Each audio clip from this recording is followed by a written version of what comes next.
আসসালামু আলাইকুম। Mitu's cookbook and ফ্লেয়ারে আজকে শেয়ার করতে যাচ্ছি গ্রিল ফিশ গ্রেভির একটা দুর্দান্ত রেসিপি। এখানে আমি স্যামন মাছ ব্যবহার করছি, আর প্রথমেই মাছের স্টেকটাকে কাঁটা চামচ দিয়ে দুপাশেই একটু কেচে নিচ্ছি।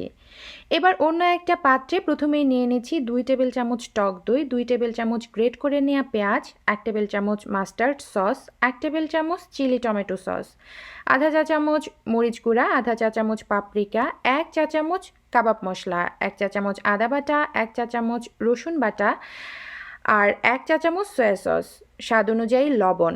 একসাথে সব মিশিয়ে নিচ্ছি। মোটামুটি 1 পাউন্ডের একটু বেশি মাছের জন্য এই পরিমাণ মশলা আমি ব্যবহার করছি। এবার এতে দিয়ে দিচ্ছি 1 টুকরো লেবুর রস। আবারও একটু মিশিয়ে নিয়ে মশলাটা মাছের উপর ঢেলে দেব। ভালো করে মাখিয়ে ঢেকে রেখে দিব অন্তত 1 ঘন্টা। ফ্রিজের নর্মাল চেম্বারে সারা রাত রাখতে পারলে আরও ভালো।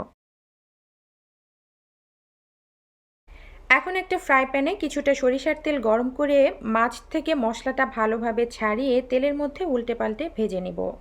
শুধু স্যামনই নয়, যে কোনো ধরনের মাছ দিয়েই এই রেসিপিটা ভীষণ ভালো হয়।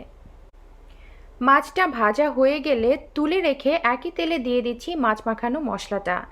ভালোভাবে এটাকে কষিয়ে নিতে হবে। প্রয়োজনে একটু পানি দিয়ে কষিয়ে গ্রেভিটা তৈরি করে নিতে পারেন। তবে আপনারা চাইলে কিন্তু শুরুতেই মাছের সাথেই মশলাটা দিয়ে তেলের মধ্যে রান্না করে নিতে পারেন। এবার তেলটা সহ কিংবা ছেঁকে নিয়ে গ্রেভিটা মাছের উপর দিয়ে দিলেই তৈরি হয়ে যাবে ভীষণ মজার গ্রিল ফিশ গ্রেভি।